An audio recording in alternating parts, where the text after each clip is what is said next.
प्यारे बच्चों, आप सबका चंद्राकर सर क्लास में बहुत बहुत स्वागत है। आज इस वीडियो में हम लोग चर्चा करने वाले हैं छत्तीसगढ़ माध्यमिक शिक्षा मंडल के द्वारा आयोजित हाई स्कूल सर्टिफिकेट परीक्षा 2026 का ये जो आज गणित का पर्चा हुआ उसके मॉडल आंसर के संबंध में हम लोग चर्चा करने वाले हैं। तो आइए चर्चा की हम लोग शुरुआत करें। यदि आप चैनल पर नए हो तो सब्सक्राइब जरूर कर दीजिएगा ताकि इसी प्रकार से नई नई जानकारियों के साथ हम नए वीडियो में फिर एक साथ उपस्थित हो पाए। तो आइए सेट ए से हम लोग शुरुआत करते हैं। सेट ए एमसीक्यू का पहला क्वेश्चन, कोसेक स्क्वायर -1 का मान होगा। प्यारे बच्चों, आप लोगों को अच्छे से पता है, तीसरा सर्वसमीकरण हम अच्छे से जानते हैं। Cosec square theta equal to 1 plus cot square theta. पक्षांतर कर दीजिए, cosec square theta -1 equal to cot square theta, तो आएगा कॉट स्क्वायर थीटा। दूसरे की हम लोग बात करें तो दो चर वाले रैखिक समीकरण निकाय में अद्वितीय हल का कंडीशन हम लोग अच्छे से जानते हैं। सीधे सीधे फार्मूला है a1 upon a2 is not equal to b1 upon b2। जी हाँ, यही है। लीजिएगा अगले एमसीक्यू की हम लोग चर्चा करें। y अक्ष पर स्थित बिंदु का भुज होगा। अच्छा, यहाँ पर भुज और कोटि किसको बोलते हैं, ध्यान दीजिएगा। कोटि मतलब होता है एक्स निर्देशांक, और अच्छा भुज मतलब होता है एक्स निर्देशांक। ध्यान दीजिएगा, भुज मतलब होता है एक्स निर्देशांक, किसी बिंदु के एक्स निर्देशांक को ही भुज बोलते हैं और वाई निर्देशांक को कोटि बोलते हैं। तो फिर यहाँ पर क्या पूछा गया है, वाई अक्ष पर स्थित बिंदु का भुज होगा, मतलब एक्स निर्देशांक पूछा जा रहा है। किसका, उस बिंदु का जो वाई अक्ष पर है। तो वाई अक्ष पर स्थित किसी बिंदु का एक्स निर्देशांक मतलब भुज का मान 0 होगा। जी हाँ, आपने बिल्कुल सही सुना है, 0 ही होगा। आइए आगे बढ़ें। अगला क्वेश्चन में आपको एक द्विघात समीकरण दिया गया है और उसका विभक्त कर पूछा गया है। सॉल्यूशन आपके सामने है। विभक्त कर का फॉर्मूला होता है d equal to B square minus 4ac। रखिएगा मान, निश्चित रूप से -7 ही आएगा। अगला क्वेश्चन है, 2000 रुपये पर शिक्षा उपकर यदि हम 3% की दर से अदा करें तो कितना अदा करना पड़ेगा। 2000 गुणित 3/100, देख लीजिएगा 20×60। अगला क्वेश्चन है, हमें एक बहुपद दी गई है, उस बहुपद में P1 का मान ज्ञात करना है। तो जहां जहां पर x है वहां पर 1 कर दीजिए, आंसर आएगा -6। अगला क्वेश्चन देख लीजिएगा, साइन 45 बटे cos 45 आपको अच्छे से पता है। साइन 45 का भी मान वही होता है जो cos 45 का हो। जब दोनों का मान समान है, एक अंश में है एक हर में है, कट के 1 हो जाएगा। अगला क्वेश्चन है, 3 असंरेख बिंदु से होकर कितने वृत्त खींचे जा सकते हैं। एक वृत्त खींचे जा सकते हैं। अगला क्वेश्चन है, 10 सेंटीमीटर का एक रेखाखंड है, इस 10 सेंटीमीटर के रेखाखंड को 30 सेंटीमीटर करने के लिए स्केल गुणक क्या होगा। प्यारे बच्चों, जितना हम करना चाहते हैं उसको अंश में रखते हैं और जो ओरिजिनल होता है उसको हर में रखते हैं। भाग दे दीजिए, हमें कितना करना है, 30, कितना है 10, तो स्केल गुणक होगा 3। 3 ही होगा, जी हाँ 3 ही होगा। अगला क्वेश्चन है, घनाभ की भुजाएं क्रमशः 2 सेंटीमीटर, 3 सेंटीमीटर और 4 सेंटीमीटर है, तो उसका विकर्ण होगा। विकर्ण का सूत्र है रूट के अंतर्गत लंबाई का स्क्वायर धन चौड़ाई का वर्ग धन ऊंचाई का वर्ग। हल हुआ है, देख लीजिएगा, आएगा √29। अगला जो क्वेश्चन है वो फिल इन द ब्लैंक है। 3 और 5 का समांतर माध्य होगा, दोनों को जोड़ के आधा कर दीजिए। 3 में 5 जोड़िए 8, 8 का आधा 4। विषम संख्याओं का वर्ग सदैव होता है, हमेशा विषम ही होता है। वृत्त की परिधि के किसी बिंदु पर व्यास द्वारा आंतरित मतलब बनाए गए कोण खाली स्थान अंश का होता है। प्यारे बच्चों, वृत्त का व्यास जो है वो परिधि के किसी बिंदु पर हमेशा 90 अंश का कोण बनाता है। जी हाँ, 90 अंश का ही कोण बनाता है। ये अगला खाली स्थान देख लीजिएगा, हल करके आपके सामने दिखाया गया है, 9 आएगा। अगला है, यदि सावधि जमा खाते में ब्याज की गणना तिमाही आधार पर की जाती है तो दर का प्रतिशत खाली स्थान होगा। बिल्कुल ठीक है, तिमाही के आधार पर हम लोग गणना करेंगे तो पक्का हमें पता है एक वर्ष में 4 तिमाही होता है, 4 से भाग दीजिएगा, जो भी आपको दर दिया जाएगा, मतलब कितना हो जाएगा, 1/4। 1/4, जी हाँ, 1/4 हो जाएगा। इस प्रकार से ये सेट आपका होता है। अब हम अगले सेट बी पर चलते हैं। जी हाँ, आपने बिल्कुल सही सुना, हम सेट बी पर चलते हैं। लीजिएगा, एक वर्ग समीकरण है, यहाँ पर विभक्त कर पूछा है, यहाँ पर बना के भी दिखाया गया है, बगल में आंसर आएगा 0। अगला क्वेश्चन एक बहुपद है जिसमें P3 का मान आपसे पूछा गया है, यहाँ पर भी बगल में बना के दिखाया गया है, आप देख लीजिए। जी हाँ, आंसर आएगा 20। अगला क्वेश्चन है,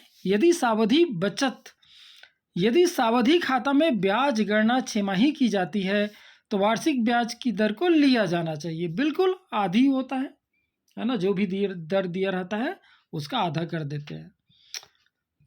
अगला है, 15 सेंटीमीटर का एक रेखाखंड है, इसको 45 सेंटीमीटर करने के लिए स्केल गुणक कितना लेंगे, है ना, जितना करना है बटा जितना है, भाग दे दीजिए, 3 ही आएगा।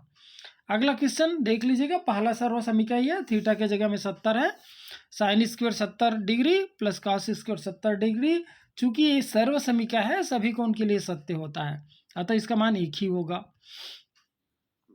चलिएगा, एक अक्ष में स्थित किसी बिंदु की कोटि होगी, कोटि मतलब होता है y निर्देशांक, और चूंकि बिंदु कहाँ पर है, एक अक्ष में है, तो y निर्देशांक कितना होगा, 0 होगा। जी हाँ, आपने बिल्कुल सही सुना, यहाँ पर बिंदु की कोटि 0 होगी। अगला क्वेश्चन है, देखिएगा, एक इक्वेशन है 7x - 4y = p। यदि हम लोग x के बराबर 2 रख दें, y के बराबर 3 रख दें, तो p का मान क्या होगा, ये आपसे पूछा गया है। जी हाँ, p का मान 2 ही होगा, बिल्कुल होगा। अगला क्वेश्चन देखिएगा, एक समीकरण है, त्रिकोणमिति समीकरण, इसको हल करना है। साइन थीटा = √3/2 हो जाएगा, √3/2 जो है साइन 60 अंश का मान है, तो थीटा = 60 डिग्री। अगला क्वेश्चन तो फार्मूला है, शंकु के वक्र पृष्ठ का क्षेत्रफल आपसे पूछा गया है, πr/l, यही होता है। अगला है, वृत्त का अंश माप होता है, मतलब वृत्त में कुल कितने अंश के कोण होते हैं, 360 डिग्री, 360 अंश। जी हाँ, चलिए अगला क्वेश्चन है, फिल इन द ब्लैंक, खाली स्थान भरिए। ये पहला में देख लीजिएगा, अनुपात समानुपात का है, ये आप बना के दिया गया है, देख लीजिएगा, 21 होगा। अगला है, 6 और 4 का समांतर माध्य, 6 4 10, 10 का आधा 5। बैंक में खाता खोलने के लिए परमानेंट अकाउंट नंबर, मतलब पैन, PAN, इसकी अनिवार्यता है। वृत्त के व्यास के सिरों पर खींची गई स्पर्श रेखाएं परस्पर समांतर होती है। जी हाँ, परस्पर समांतर होती है। P अंतर्भाव Q को गणितीय रूप में लिखिए, तो P और तीर का चिन्ह लगा दीजिएगा, क्यूब, है ना, इसी को बोलते हैं P = Q। बिल्कुल ठीक है। चलिए अब हम लोग धीरे धीरे करके सेट सी पर पहुंच गए हैं। लीजिए, सेट सी का पहला क्वेश्चन है, एक द्विघात समीकरण का विभक्त कर हमें पूछा गया है, बगल में सॉल्व करके दिखाया गया है, इसका मान 8 ही होगा। अगला क्वेश्चन बहुपद का है, जिसमें P2 को मान पूछा गया है, इसको भी सॉल्व करके दिखाया गया है। जी हाँ, इसका मान 0 होगा। अगला क्वेश्चन है, वह खाता जिसमें जमा पश्चात निश्चित अवधि के समाप्त होने पर ही जमा राशि निकाली जा सकती है। जी हाँ, सावधि जमा खाता है। इसके बाद देखिए, 60 सेंटीमीटर का एक रेखाखंड है, उसको 20 सेंटीमीटर करना है। करना कितना है, 20, तो वो रहेगा अंश में, कितना दिया है 60, वो रहेगा हर में, तो 20/60, 0 0 कैंसिल, 2 1 कम, 2 तिया 1/3। चलिए अगला है, tan 45 ऋण cot 45, आपको अच्छे से पता है tan 45 का मान 1 होता है, cot 45 का मान 1 होता है। 1 का वर्ग करेंगे तो 1 ही होगा, और 1 - 1 0 होगा। जी हाँ, इसका आंसर आएगा 0। मूल बिंदु के निर्देशांक सबको अच्छे से पता है, 0 0 होता है। अगला देख लीजिएगा, आपको एक समीकरण दिया गया है और इसके हल की प्रकृति के बारे में पूछा गया है। क्या आएगा? 5/15 मतलब 5 एकम 5 तिया 15, 3 एकम 3 तिया 9, और यहाँ पर 12/15 मतलब 3 से 3 चौक 12, 3 पंचे 15, मतलब C1 और C1/C2 जो है इन दोनों के बराबर नहीं है। तो निश्चित रूप से A1/A2 equal to B1/B2 is not equal to C1/C2, मतलब यहाँ पर कोई हल नहीं है, कोई हल नहीं है। चलिए अगला क्वेश्चन पूरक त्रिकोणमितीय अनुपात का है, देख लीजिएगा। 2 गुणित sin 30/cos 60, ये देखो 30 और 60 को जोड़ेंगे तो कितना हो जाएगा? 90। पूरक त्रिकोणमिति ये बना के दिया गया है, देख लीजिए, इसका मान आएगा 2। 8 त्रिज्या वाले शंकु के आधार की परिधि, शंकु का आधार कैसा रहता है? वृत्ताकार, तो वृत्त की परिधि 2πr, जी हाँ 2πr। 10वां, वृत्त की छेदक रेखा वृत्त को कितने बिंदु पर प्रतिच्छेद करती है? जी हाँ बिल्कुल आप सही समझ रहे हैं, 2 बिंदु पर प्रतिच्छेद करता है। चलिए अगला है अनुपात समानुपात का क्वेश्चन है, बना के दिखाया गया, देख लीजिए। 3 तिया 9 आएगा। ए और बी का समांतर माध्य पूछा है, दोनों को जोड़ के आधा करिए, a + b/2। इसके बाद 1.5 वर्ष में तिमाही की संख्या होती है प्यारे बच्चों। 1 वर्ष में तो 4 तिमाही होता है, आधा वर्ष में कितना होता है? 2 होता है। 4 और 2 कितना होता है? 6 होता है, जी हाँ 6 ही आएगा यहाँ पर। अगला क्वेश्चन है, किसी वृत्त का व्यास उसकी त्रिज्या की खाली स्थान होती है दुगुनी होती है, व्यास डबल होता है। बिल्कुल सही सुना आपने, दुगुनी होती है। 2 सम संख्याओं का योग हमेशा, जी हाँ सम संख्या ही होता है। जैसे 4 और 2 को जोड़ो 6, 2 और 8 को जोड़ो 10, 10 और 20 को जोड़ो 30, मतलब 2 सम संख्याओं को यदि हम जोड़ें तो हमें हमेशा सम संख्या ही मिलता है प्यारे बच्चों। तो ये रहा आपका 15 नंबर का यहाँ पर मॉडल आंसर, आप मिला लीजिएगा और देख लीजिएगा आप कितना अच्छे से पेपर बना पाए हैं। जी हाँ, ऐसे वीडियो के लिए यदि चैनल पर आप नए हो तो चैनल को सब्सक्राइब जरूर कर लीजिए, ताकि बहुत जल्दी हम नए नए विषयों पर वीडियो के थ्रू एक दूसरे के सामने आ पाएँ। आपने वीडियो को देखा है ना, और यदि आपको अच्छा लगा हो तो लाइक और शेयर जरूर करिएगा।